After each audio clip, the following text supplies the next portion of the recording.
Le 8 juillet 1947, l'armée américaine affirme avoir retrouvé une soucoupe volante. Je suis convaincu que ça venait d'une autre civilisation. Puis quelques heures après, elle se rétracte. 60 ans plus tard, la controverse fait toujours rage. Ça vient vraiment d'une autre planète. Ça sort tout droit d'un film de science-fiction des années 50. L'armée a-t-elle vraiment récupéré des extraterrestres et leurs vaisseaux? Il avait vu les corps. Si c'est le cas, l'armée américaine a gardé le silence sur l'un des plus grands secrets de l'histoire. Nous ne sommes pas seuls dans l'univers. C'est l'événement du millénaire. Dans le cas contraire, un simple incident est devenu une légende.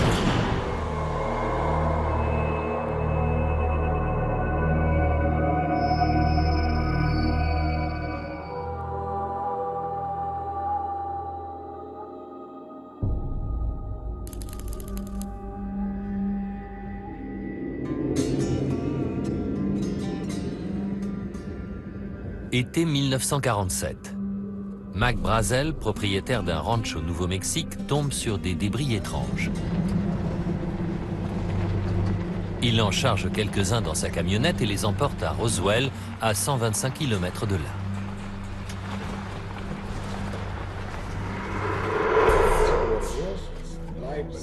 Il les montre au shérif George Wilcox. Au même moment, Frank Joyce, reporter à la radio locale, appelle le shérif en quête d'un sujet intéressant. Shérif Wilcox, Frank Joyce, quoi de neuf? Le shérif lui passe Mac Brazel. Celui-ci raconte au reporter qu'il a peut-être trouvé les débris d'une soucoupe volante. J'ai cru que j'étais tombé sur un dingo. Un type qui s'était un peu emmêlé les pinceaux. Ou alors que c'était un canular. Pour se débarrasser du plaisantin, Joyce lui dit de contacter l'armée.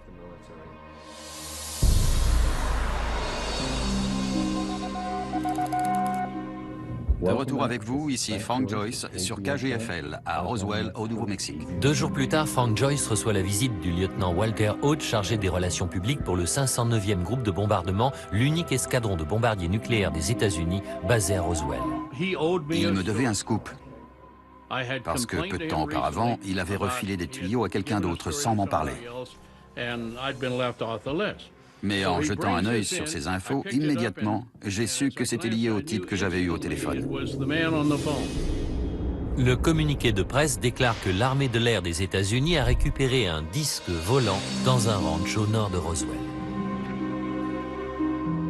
Frank Joyce en tire la seule conclusion possible. L'armée de l'air affirmait qu'elle avait une soucoupe volante. Ça venait forcément de l'espace. L'information vient de tomber. Le reporter annonce la nouvelle à ses auditeurs. Il tient vraisemblablement le plus grand scoop de tous les temps. C'est la seule fois de toute l'histoire des États-Unis où le gouvernement a déclaré « on a une soucoupe volante ». Headline edition, July 8, 1947. The Army Air Forces has announced that a flying disc has been found and is now in the possession of the Army. Le communiqué n'entre pas dans les détails. Il explique seulement qu'un couple des environs a vu un objet volant étrange dans le ciel le 2 juillet.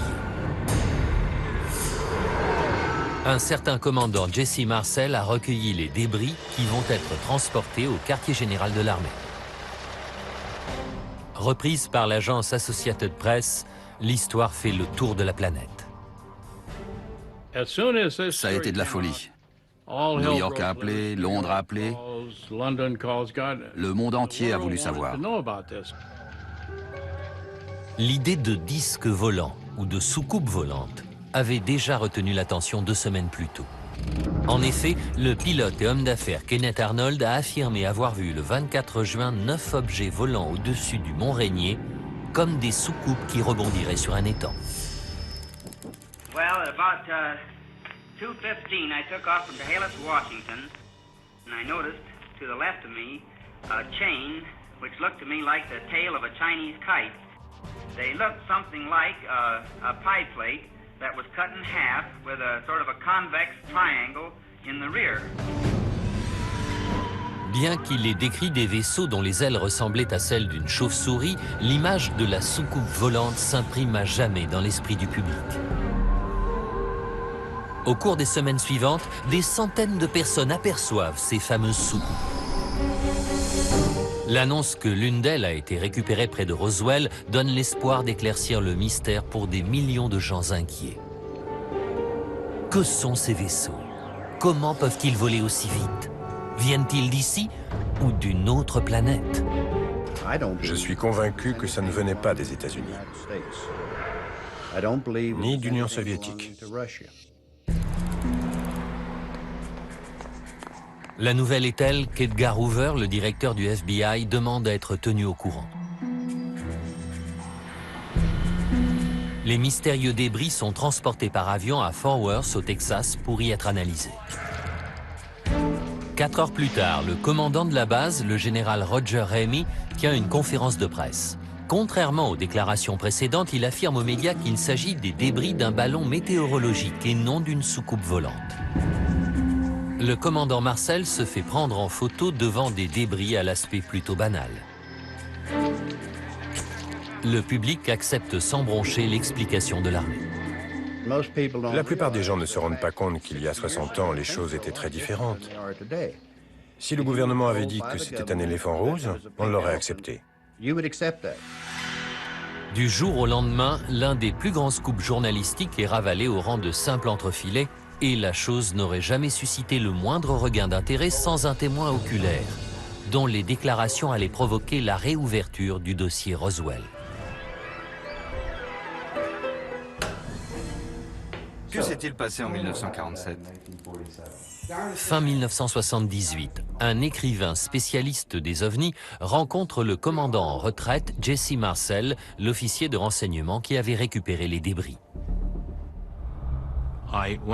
Je suis allé lui rendre visite en Floride, où j'ai recueilli son témoignage direct.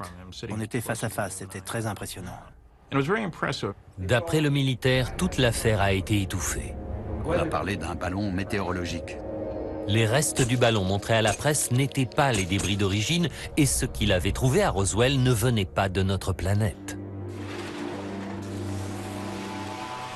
Il y avait une espèce de feuille d'aluminium, mais on avait beau la froisser, elle se défroissait toute seule. Comme un alliage à mémoire de forme, très fin, très léger, impossible à découper. Il y avait aussi des baguettes aussi légères que du balsa, la différence qu'elles ne brûlaient pas et portaient d'étranges symboles.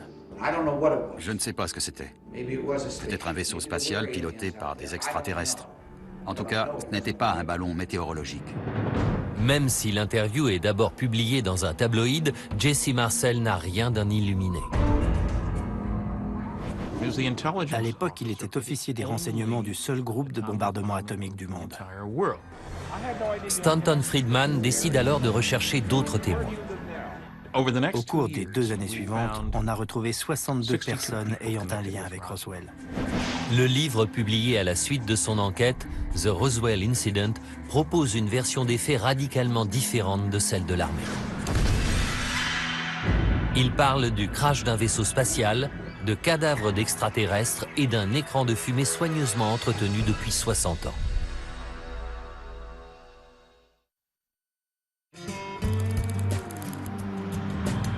Aujourd'hui, Roswell est la capitale mondiale des ovnis.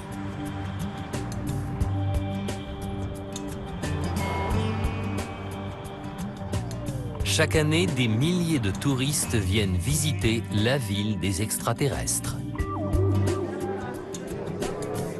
On y trouve des jouets et des t-shirts à l'effigie des êtres qui auraient atterri ici en 1947. Mais aussi un musée entièrement consacré à la légende de Roswell. En dehors de quelques curieux, la plupart des visiteurs sont de fervents ufologues, convaincus que le gouvernement dissimule depuis 60 ans les preuves de l'existence des extraterrestres. Un sondage effectué en 2005 a révélé qu'un Américain sur 4 était persuadé que ces derniers étaient déjà venus sur Terre. Des chercheurs en ovnis comme Dennis Balthaser reviennent année après année pour tenter de percer le mystère de Roswell. Ce qui s'est passé ici en 1947 a été étouffé. Et on en est toujours là 60 ans plus tard.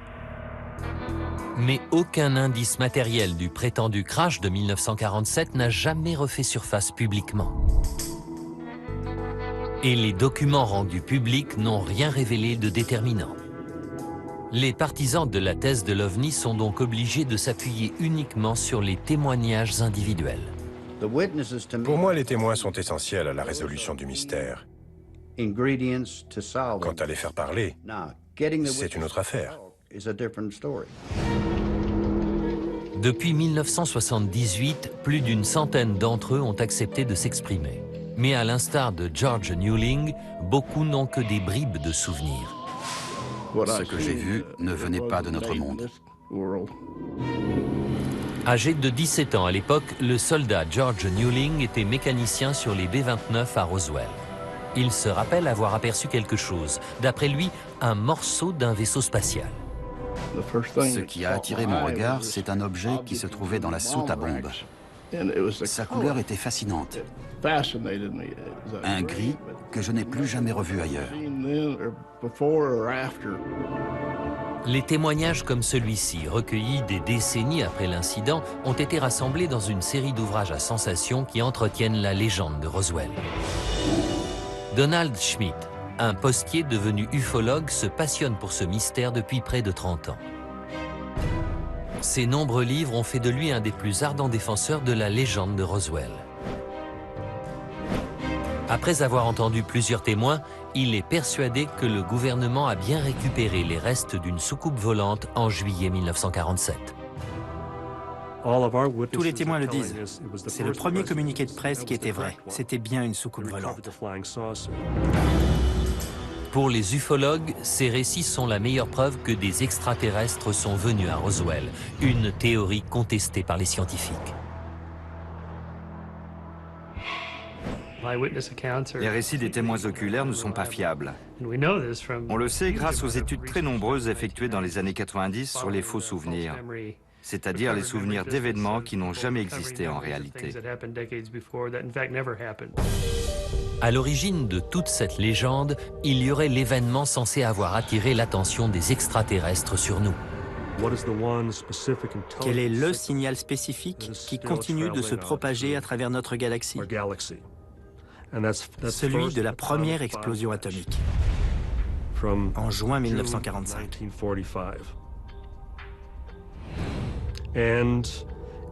Il leur aura fallu 2 ans pour arriver chez nous.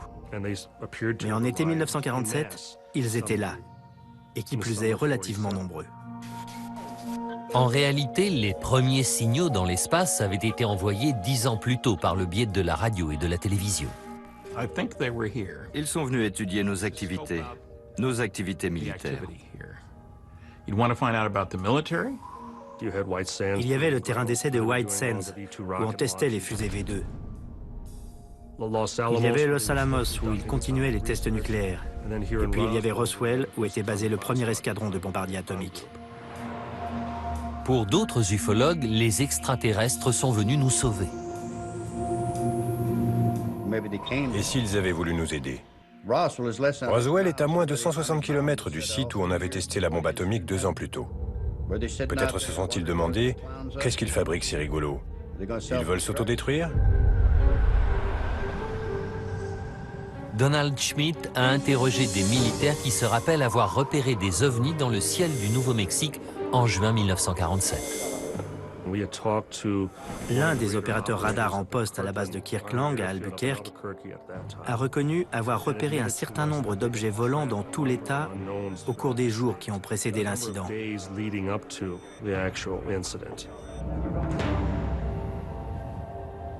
Compte tenu du nombre d'ovnis qui sillonnaient le ciel à ce moment-là, ça n'a rien d'aberrant que l'un d'eux se soit écrasé.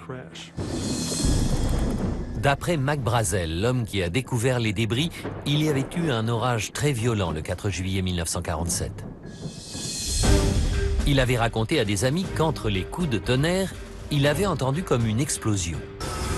D'après la légende, un des vaisseaux spatiaux aurait été touché par la foudre et aurait subi des dégâts importants. Des débris de l'engin seraient tombés sur le terrain de Mac Brazel, tandis que le vaisseau lui-même se serait écrasé au sol à 55 km de là. Vous les avez trouvés où? Là-bas, tout était dispersé. Quand la nouvelle parvient à la base de Roswell, l'armée dépêche sur place 2 officiers des renseignements chargés d'évaluer et de ramasser les débris. Le commandant Jesse Marcel et le capitaine en civil Sheridan Cavitt remplissent plusieurs sacs.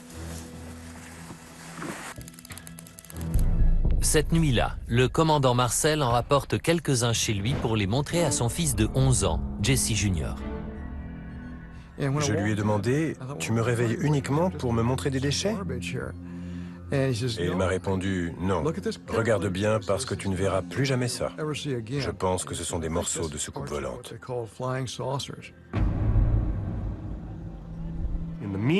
Dans l'intervalle, d'après les témoignages de civils, ils avaient appris qu'il y avait un autre site beaucoup plus près de la ville. Jim Ragsdale, aujourd'hui décédé, se trouvait avec sa petite amie quand il a vu le vaisseau s'écraser à 90 km au nord-ouest de Roswell. Dans une déposition sous serment, il a affirmé que l'armée était arrivée rapidement sur les lieux et avait emporté l'épave du vaisseau et les corps de l'équipage. Au nord de la ville, ils chargent les débris sur le plateau d'un camion et les restes de l'équipage dans des ambulances. D'après le témoignage de Ragsdale, les corps des 4 extraterrestres auraient été découverts dans l'épave du vaisseau. Les créatures étaient de petite taille avec une grosse tête et des yeux énormes. On a parlé aussi bien à des témoins directs qu'indirects, et dans tous les cas, leur histoire recoupe parfaitement la description des corps retrouvés là-bas. Frank Joyce se souvient que Mac Brazel lui avait dit qu'il y avait des corps d'extraterrestres sur le premier site. Évidemment, je lui ai posé la question. Y avait-il des passagers? Il m'a répondu, oui, ils étaient tout petits, ce n'étaient pas des êtres humains, et ils étaient morts. Autrement dit, il avait vu les corps d'extraterrestres. Si tous ces témoignages sont dignes de foi, l'armée américaine a bien récupéré l'épave d'un vaisseau extraterrestre et les corps de son équipage. Plusieurs témoins ont affirmé que les militaires avaient transporté le tout dans le hangar numéro 84 sur la base de Roswell. On nous a raconté que des soldats armés montaient la garde autour du hangar, où se trouvaient l'épave et les corps. J'ai interrogé un témoin qui prétend avoir vu un corps dans ce hangar, avant que les débris soient transportés sur la base de Wright, dans l'Ohio. La base aérienne de Wright-Patterson est une base secrète où l'armée étudie les appareils ennemis.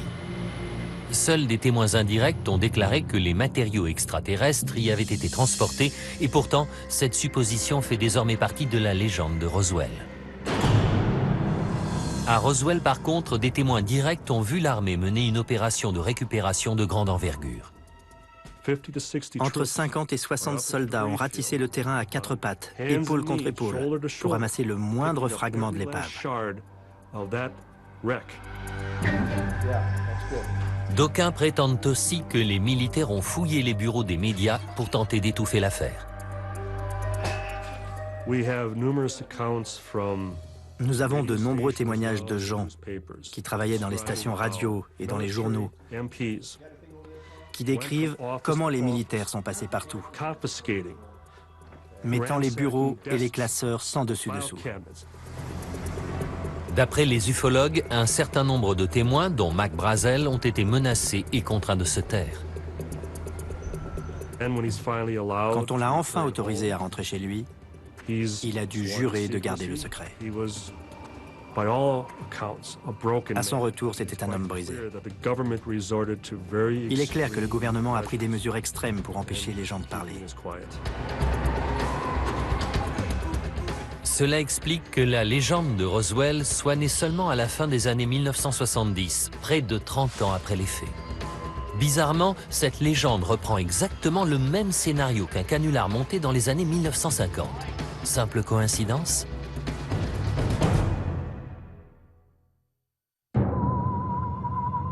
En 1938, Orson Welles adapte La Guerre des mondes sur une radio nationale.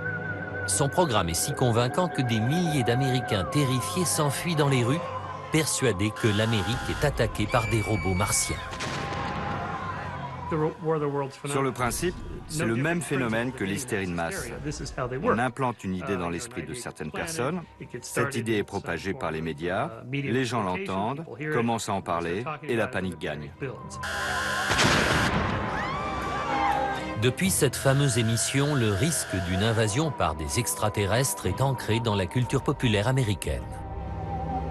Mais en 1945, le ciel dissimule un danger bien plus grand.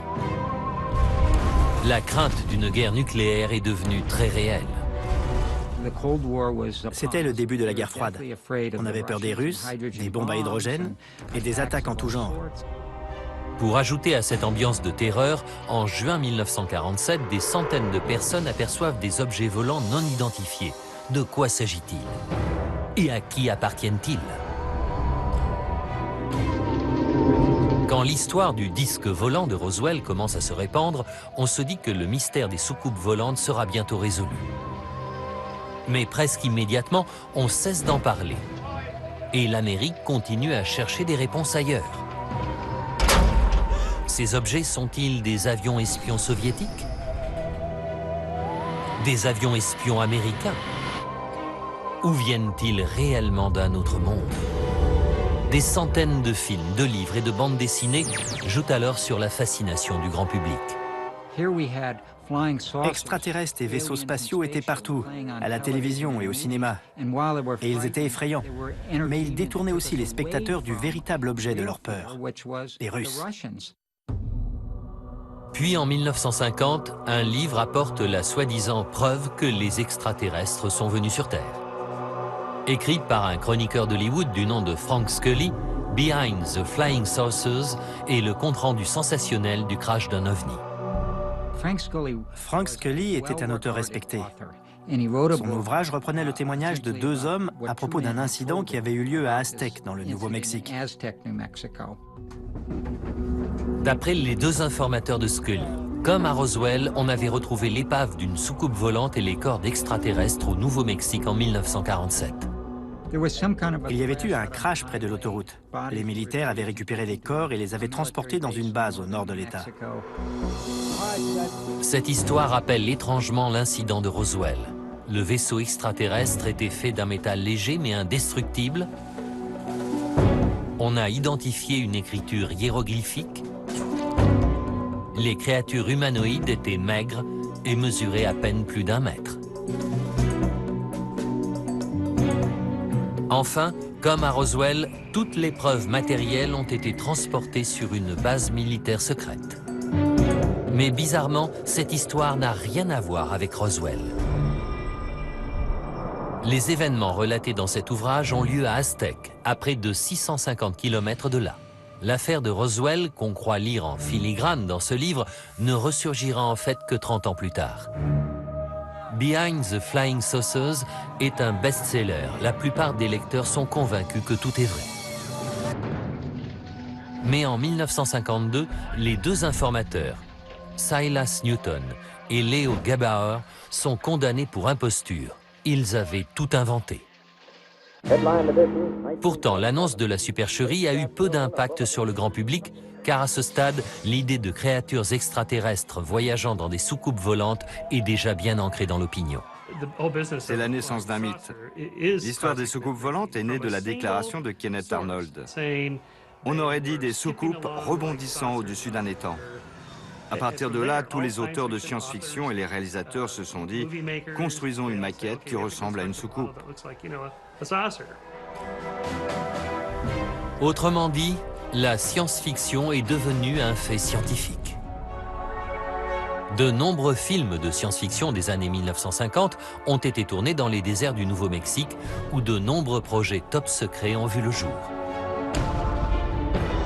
La bombe nucléaire, les fusées V2, les avions expérimentaux et d'autres armes mortelles.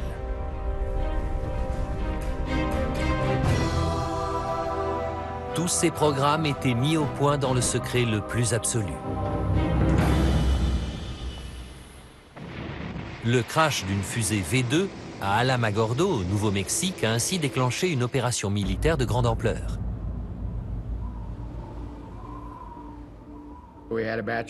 On a envoyé un convoi de GI ratisser le terrain où le crash avait eu lieu. Évidemment, certains curieux avaient ramassé des morceaux de métal en disant « ça me fera un souvenir ». L'armée a donc fait du porte-à-porte pour récupérer le moindre bout de l'épave.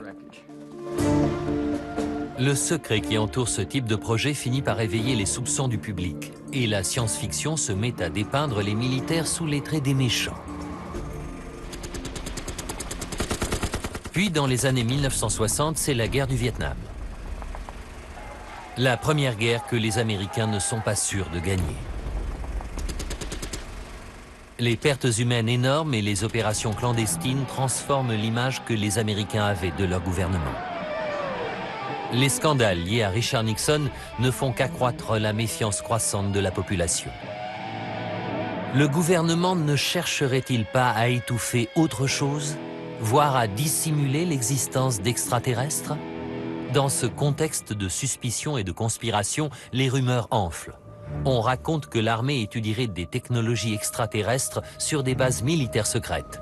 Des endroits secrets comme la base aérienne de Wright-Patterson, en particulier la zone 51, agissent comme un test de Rorschach sur notre imagination.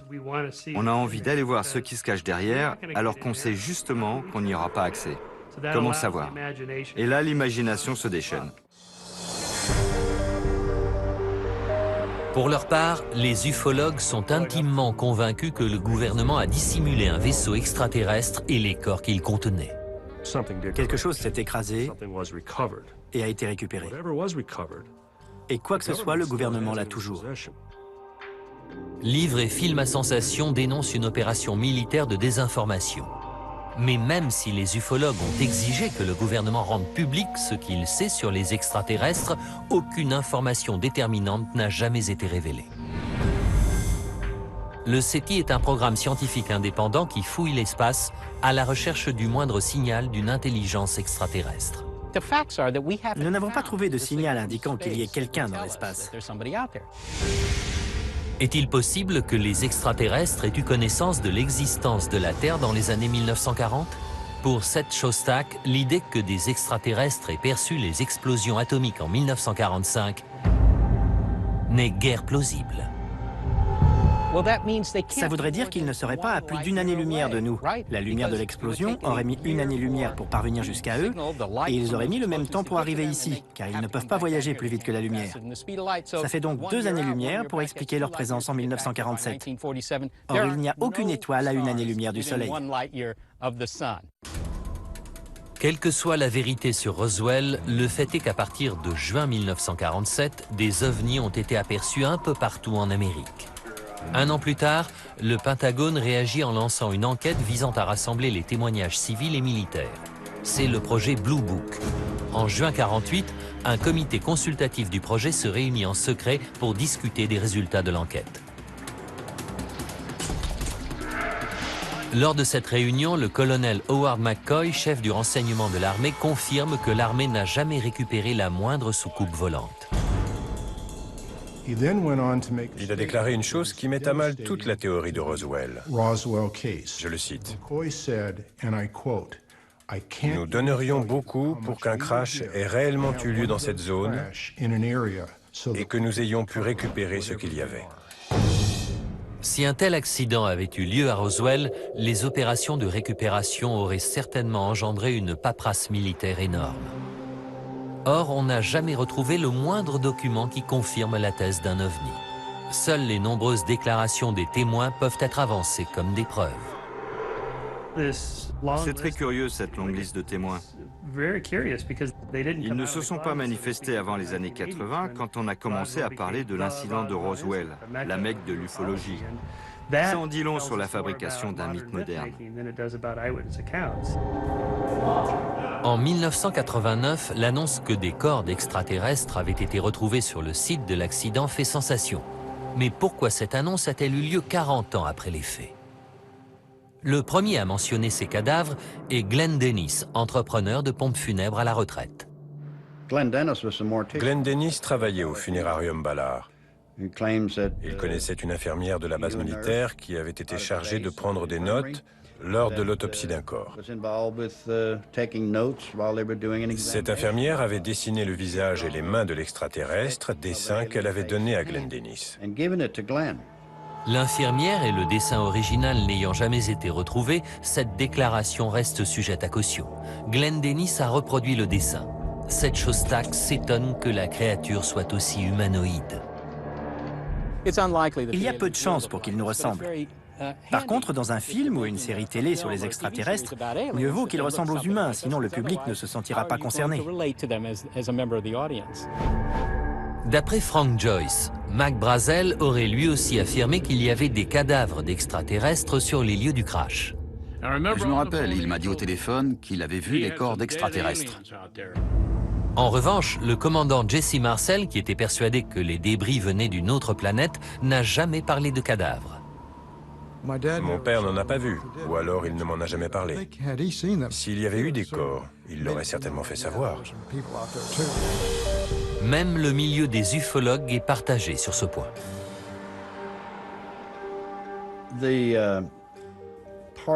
Cette histoire de cadavre est extrêmement douteuse. D'abord, il n'en a pas été question pendant des années, et ensuite, le nombre de corps varie en fonction de l'interlocuteur. Dennis Balthaser admet que les témoignages sont peu fiables. Certains témoins ont décidé de broder, d'autres ont carrément menti, d'autres encore n'ont rien vu ni entendu, mais ont donné l'impression qu'ils étaient là. Les faux témoignages et les canulars semblent s'inspirer de l'ouvrage publié en 1950, Behind the Flying Saucers. Le seul fait établi dans la légende de Roswell est qu'on a bien retrouvé des débris sur le terrain de Mac Brazel en 1947. Lorsque Jesse Marcel Jr. voit ces débris, il a 11 ans et son père est fermement convaincu qu'ils proviennent d'une autre planète. Pour lui, c'étaient les débris d'une soucoupe volante. Mais je ne sais pas ce qu'il entendait par là. Jesse Marcel Jr. est la seule personne encore vivante aujourd'hui qui affirme avoir eu ces objets entre les mains. Son témoignage est considéré comme essentiel par ceux qui croient à la thèse de la soucoupe. Mais pour Michael Shermer, un jeune garçon est forcément influencé par l'opinion de son père. Un garçon de 11 ans sera très influencé par son père, quelles que soient les conditions. Et dans ce cas précis, le père est un militaire très respecté. Forcément, l'enfant subira son influence. Même si son témoignage reste important, les restes décrits par Marcel Jr. n'ont rien d'étrange. Il y avait une grande quantité de feuilles métalliques, comme de l'aluminium un peu épais. Il y avait aussi une sorte de plastique noir qui ressemblait à de la bakélite. D'aucuns prétendent que les feuilles de métal avaient des propriétés extraordinaires, mais le jeune garçon n'a rien remarqué. On a dit que les feuilles étaient faites d'un alliage à mémoire de forme. On les pliait, elles se dépliaient toutes seules. Moi, je n'ai rien vu. D'après d'autres témoins clés, comme Mac Brazel, les débris étaient d'allure très banale. Les ufologues rejettent ces déclarations, arguant que les témoins ont menti pour maintenir le secret ou qu'ils ne se souvenaient pas. En outre, en 1978, le commandant Marcel affirme que les restes qu'il avait ramassés ont été échangés contre ceux d'un ballon météorologique. Jusqu'à sa mort, le commandant Marcel a répété que ce n'était pas ce qu'il avait rapporté de Roswell. Cela expliquerait pourquoi les vestiges que le public a découverts sur les photos de presse ressemblaient plus à un ballon météo qu'à une soucoupe volante. Mais d'après un nouveau témoignage de son fils, le commandant Marcel pensait que les journalistes avaient quand même vu des morceaux du vaisseau. Il a dit une chose très curieuse, à savoir que les reporters n'avaient vu qu'une petite partie du véritable vaisseau. Voulait-il dire qu'au milieu des restes d'un ballon météorologique, il y avait quand même des débris de l'engin?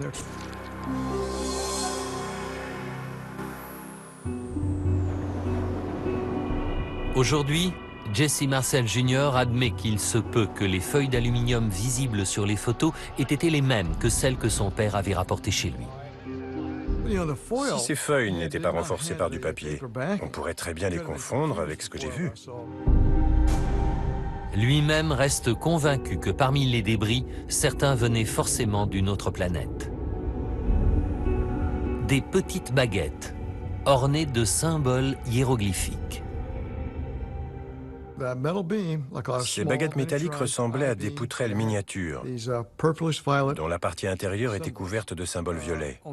D'après mon père, c'était une écriture extraterrestre. Si Jesse Marcel Jr. parle de baguettes en métal, son père s'était souvenu qu'elles n'étaient pas faites de métal, mais plutôt d'une sorte de bois. De telles contradictions dans les témoignages sont fréquents parmi ceux qui croient à la version d'un accident de soucoupe. D'autres témoins ont décrit des débris bien de chez nous. Bouts de bois, feuilles d'aluminium, papier épais et bandes de caoutchouc. Les scientifiques ont du mal à croire qu'on puisse construire un vaisseau spatial avec ce genre de matériaux.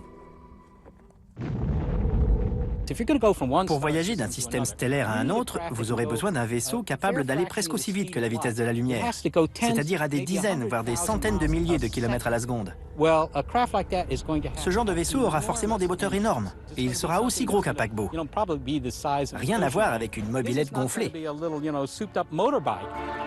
Si les propriétés physiques de ce matériau restent sujettes à caution, presque tous les témoins font allusion à des inscriptions étranges. Ainsi, Jesse Marcel Jr. parle de sortes de hiéroglyphes sur de petites baguettes en métal. Je suis absolument convaincu que ça venait d'une autre civilisation. Pour les Marcel, père et fils, c'est une certitude. Il s'agissait de hiéroglyphes extraterrestres. Pour d'autres témoins, ce n'était rien d'autre qu'un motif floral. Si l'origine de ces inscriptions pouvait être identifiée, cela résoudrait peut-être une fois pour toutes le mystère de Roswell.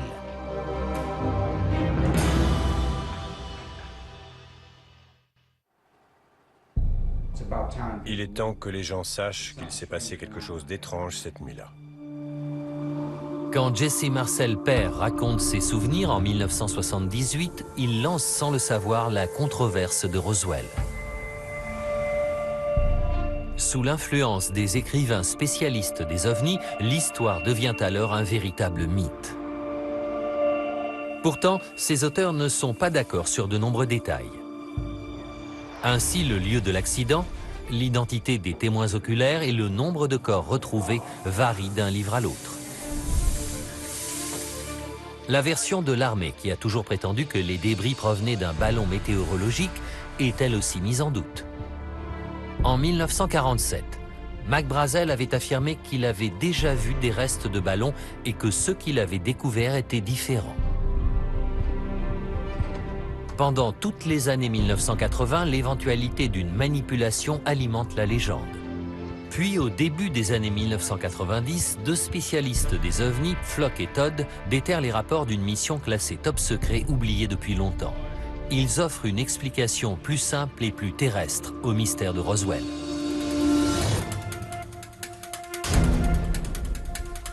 En 1945, l'Amérique faisait exploser la première bombe atomique et ce n'était qu'une question de temps avant que les Soviétiques ne mettent au point leur propre programme nucléaire. En 1947, débutent les essais d'un programme d'espionnage américain baptisé Projet Mogul. Ce programme ultra secret avait pour objectif d'espionner les essais atomiques soviétiques. Mogul était tellement secret qu'on ne connaissait même pas son niveau de classification. En fait, il était classé 1A, soit le même niveau que le programme de la bombe H. Le projet Mogul consistait en un train d'une cinquantaine d'énormes ballons de haute atmosphère équipés de systèmes de réception appelés transpondeurs. Dans la haute atmosphère, le son se déplace beaucoup plus rapidement. En théorie, il est donc possible d'y détecter une explosion nucléaire, même depuis l'autre bout du monde. Je sais que ça marche, parce qu'un jour, j'ai vu un magnifique signal en provenance du Pacifique. C'était une explosion nucléaire américaine que j'ai détectée ici au Nouveau-Mexique. En 1947, B.D. Gildenberg est étudiant en licence d'ingénierie à l'Université de New York quand l'armée charge son département de travailler sur le projet Mogul. L'équipe commence alors à réunir le matériel nécessaire à la réalisation du projet. Elle sous-traite à un fabricant de jouets de Brooklyn la conception de réflecteurs radar en forme de cerf-volant appelés cibles radar Rewin. Les scientifiques ont besoin de plusieurs centaines de ces réflecteurs qui serviront à suivre les mouvements du ballon. Ils sont constitués de 6 cerfs-volants dentelés faits de baguettes de balsa recouvertes d'aluminium et doublés d'un matériau de couleur blanche. En juin 1947, l'équipe de l'Université de New York se rend sur le terrain d'essai de White Sands avec tout son matériel. En plein désert, loin de tout, ils testent le décollage de leur nouveau ballon top secret. C'était la première fois qu'on utilisait des ballons à niveau constant aux États-Unis. Par conséquent, on tâtonnait encore pas mal. Le 4 juin, l'essai numéro 4 a lieu en milieu d'après-midi. Mais à cause de la couverture nuageuse, les radars et l'avion d'observation de l'équipe perdent le train de ballon, qui dérive en direction du nord-ouest, vers Roswell. L'ensemble mesure un peu moins de 200 mètres.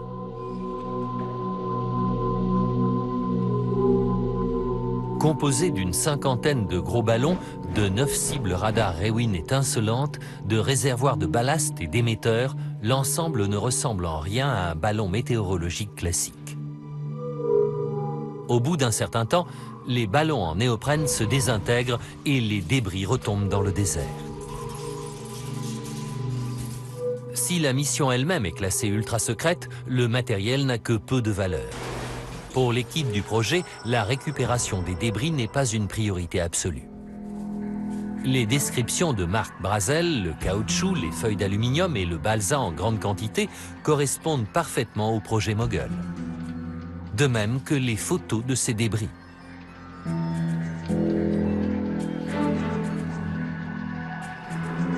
Pourtant, Jesse Marcel Jr. reste persuadé que les hiéroglyphes qu'il a vus 60 ans plus tôt ne viennent pas de notre planète. Les baguettes ne ressemblaient à rien de connu. Ça venait d'une autre civilisation. Il n'y a en effet aucune raison pour que les ballons du projet Mogul aient été ornés de hiéroglyphes mystérieux. Mais un examen plus approfondi des dessins des réflecteurs radars fournit un indice révélateur. L'aluminium renforcé de papier devait être fixé au cadre en balsa par de la colle et du ruban adhésif.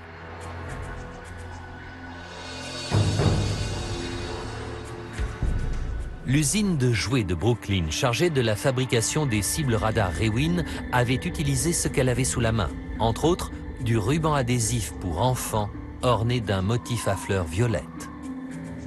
Après plusieurs jours dans le désert, le ruban adhésif s'est vraisemblablement décollé. Sous l'effet de la chaleur, la teinture a dû imprégner le bois, d'où le motif floral visible sur le cadre en balsa. Sur certains rouleaux, il y avait des inscriptions qui venaient du magasin de jouets de Brooklyn. Voilà l'explication des hiéroglyphes. Rien de très exotique. Aux yeux des scientifiques, Roswell n'est aujourd'hui rien d'autre qu'un mythe. On a aujourd'hui une excellente compréhension de la psychologie et la sociologie de la fabrication d'un mythe. Certes, il repose sur des événements réels, mais à force d'être racontés encore et encore, les souvenirs finissent par ne plus être fiables. Ils sont filtrés et l'histoire devient complètement différente. Aujourd'hui, la majorité des scientifiques pensent que le projet Mogul constitue une explication rationnelle au mystère de Roswell.